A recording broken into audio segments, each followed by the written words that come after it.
Bismillah. Assalamualaikum warahmatullahi wabarakatuh. Bismillahirrahmanirrahim. Alhamdulillahi rabbil alamin. Assalatu wassalamu ala asyrafil anbiya'i wal mursalin, Sayyidina wa maulana Muhammadin wa ala alihi wa ashabihi wa man tabi'ahum bi ihsanin ila yaumiddin. Amma ba'du. Mari kita lanjutkan lagi malam hari ini ngaji filsafat kita. Masih kita ada di tema kebijaksanaan para faqih, orang-orang ahli bidang fikih, bidang agama, yang hidupnya penuh keteladanan, yang hidupnya sangat layak untuk kita contoh, kita tiru. Malam hari ini kita sampai pada tokoh yang terakhir di minggu yang terakhir bulan November, yaitu Imam Ahmad bin Hanbal. Ini salah seorang ulama Sunni yang mestinya teman-teman sudah pernah mendengar namanya, paling tidak. Beliau ini ulama intelektual Muslim yang menurut saya paling penting dalam sejarah peradaban Islam. Kalau di Indonesia kita sering menyebutnya kadang-kadang dengan Imam Hambali.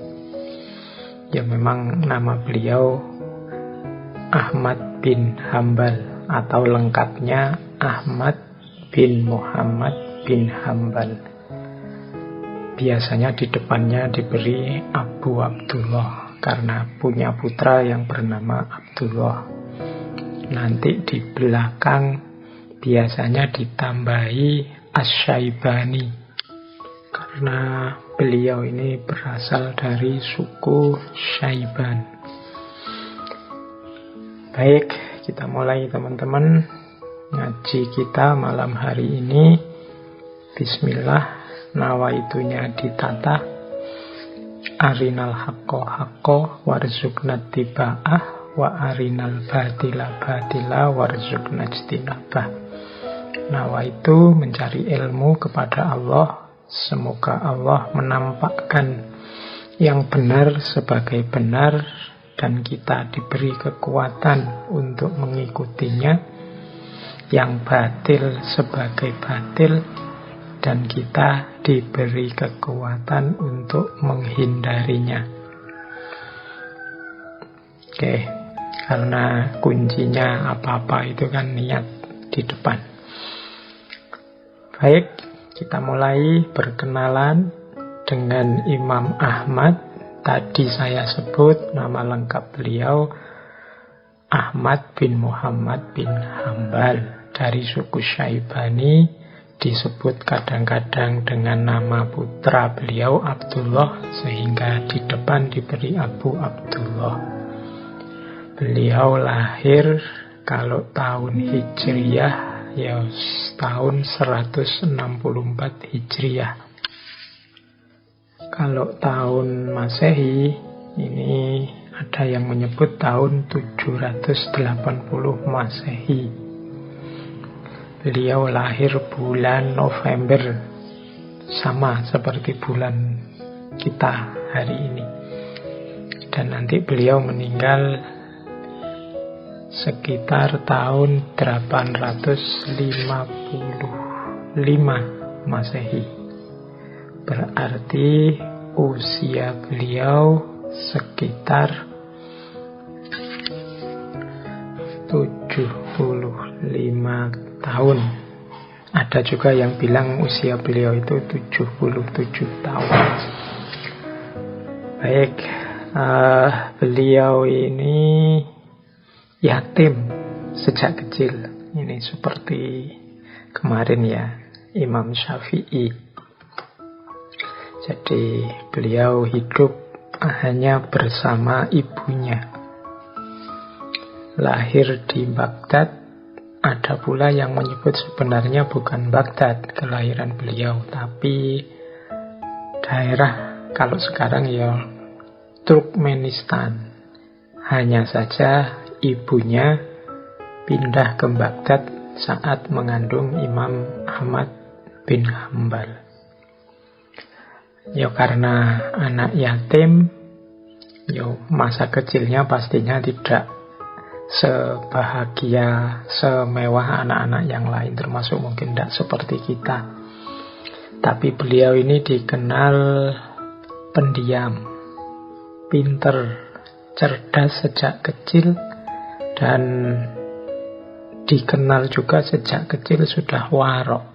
Warok itu menjaga diri, takut berbuat dosa.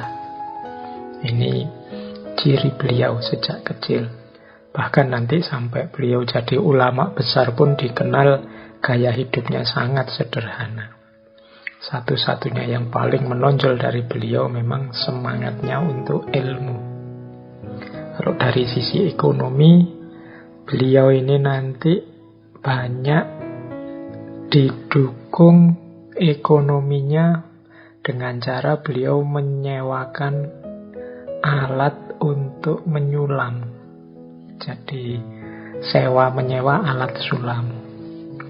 Itu untuk ekonomi beliau, meskipun beliau juga mungkin kalau mau bisa dekat dengan penguasa, mendapat kedudukan dan jabatan yang tinggi. Tapi beliau lebih memilih hidup yang zuhud, hidup yang sederhana. Kalau dari sisi ilmu tidak usah ditanyakan lagi. Beliau pertama-tama nanti belajar pada Syekh Abu Yusuf. Syekh Abu Yusuf ini muridnya Imam Abu Hanifah yang paling menonjol dari bidang fikih. Tapi nanti fokus beliau sebenarnya yang paling utama adalah bidang hadis. Ada cerita bahwa beliau ini punya 400 lebih guru untuk bidang hadis saja. Bisa dibayangkan kedalaman ilmu beliau ya, kalau untuk satu bidang saja gurunya 400-an. Kita kuliah dari S1 sampai S3 ya kalau dihitung paling guru kita, dosen kita ya puluhan. Tapi beliau ini kelihatan semangat untuk belajarnya. Bahkan beliau ini dikenal orang yang sangat cinta, sangat menghargai gurunya, siapapun itu.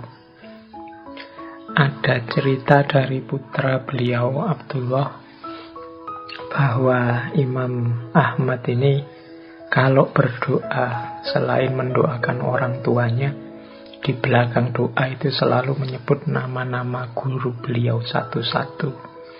Yang sering didengar disebut oleh Imam Abdullah, yang diucapkan oleh Imam Ahmad adalah nama Imam Syafi'i. Karena ceritanya Imam Syafi'i ini guru yang paling dicintai oleh Imam Ahmad.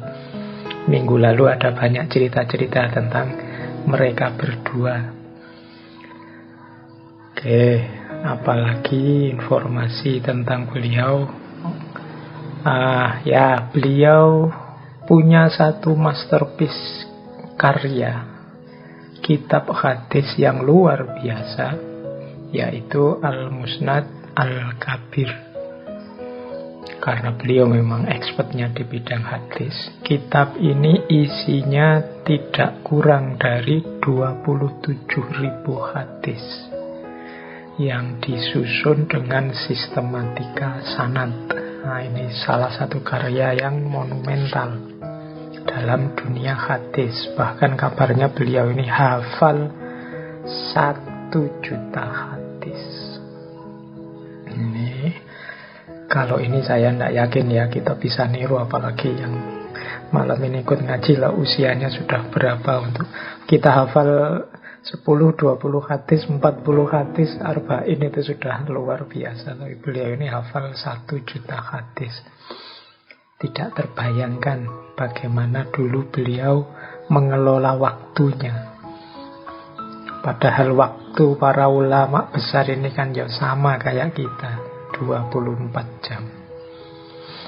Imam Ahmad ini umur 15 tahun hafal Al-Quran dan nanti hafal 1 juta hadis. Loh, itu kita yang tidak hafal itu mungkin bayangkannya ini mesti setiap hari mulutnya hafalan terus. Ya mungkin begitu, yang jelas menunjukkan bahwa beliau-beliau para ulama ini memang serius mengabdikan hidupnya untuk ilmu dan kemaslahatan umat tentunya. Jadi itu dari sisi intelektual. Kalau dari sisi fikih, ya nanti beliau akhirnya diikuti banyak orang dengan satu madhab khusus fikih yang kita kenal sebagai madhab Hambali.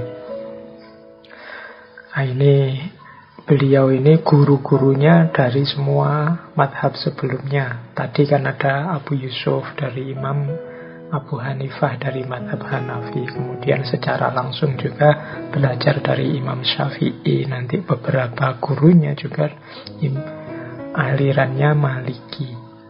Dan Imam Ahmad ini melakukan improvisasi, mengembangkan mazhab-mazhab sebelumnya yang nanti lahirlah namanya mazhab Hambali. Meskipun gurunya Imam Syafi'i, beliau punya gaya sendiri yang sedikit berbeda dengan Imam Syafi'i, khususnya pada penekanan aspek hadis. Tidak kesusu menggunakan akal. Ada cerita juga beliau ini sangat ahli di bidang bahasa dan sastra. Di bidang Al-Quran juga begitu. Beliau dikenal ahli dalam bidang nasikh wal mansukh.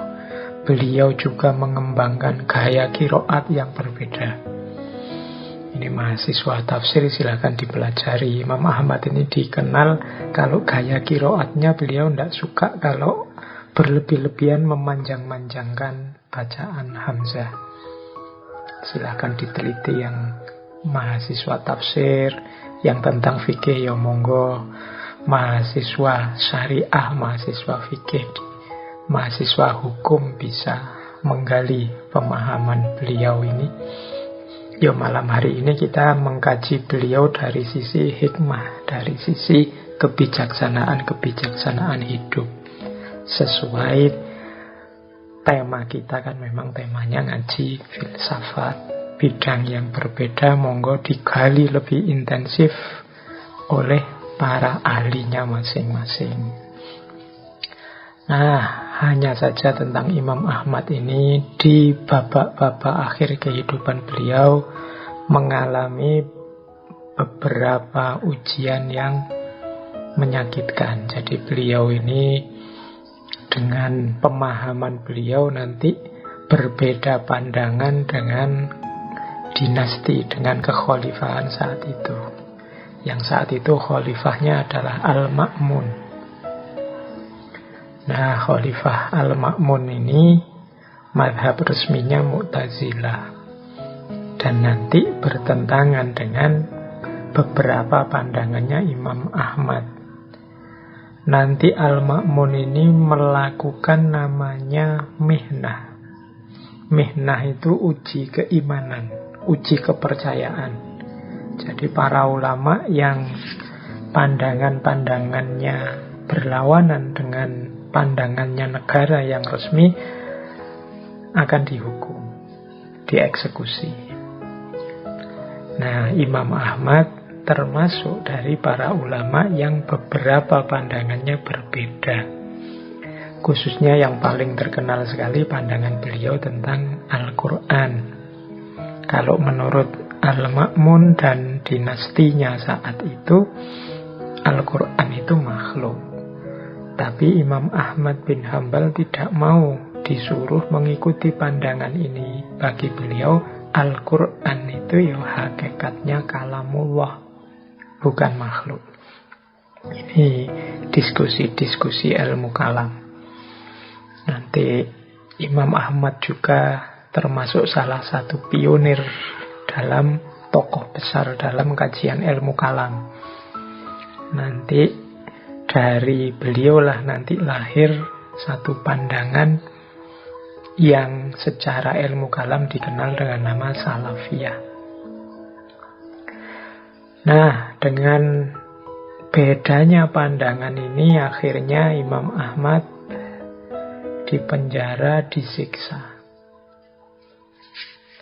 Dan lama, sampai khalifahnya ganti Al-Mutawakkil. Setelah khalifahnya ganti Al-Mutawakkil, ya beliau merasa menyesal telah menyengsarakan, memenjarakan, menyiksa seorang ulama besar. Akhirnya dibebaskan oleh Al-Mutawakkil. Kemudian beliau pulang ke rumah, tapi sudah, ya kalau bahasa kita, beliau sudah sakit-sakitan. Dan tepat nanti di usia 77 atau 75 tahun, seperti riwayat yang berbeda saya sebut tadi, beliau tutup usia di Baghdad, Irak. Baik, wah agak panjang ya saya cerita tentang riwayat hidup beliau, ya biar teman-teman kenal. Selama ini kan kita itu tentang banyak hal ngertinya hanya dengar-dengar saja, tidak secara serius menggali apa sih yang sering kita dengar itu, termasuk tentang imam-imam madhab ini.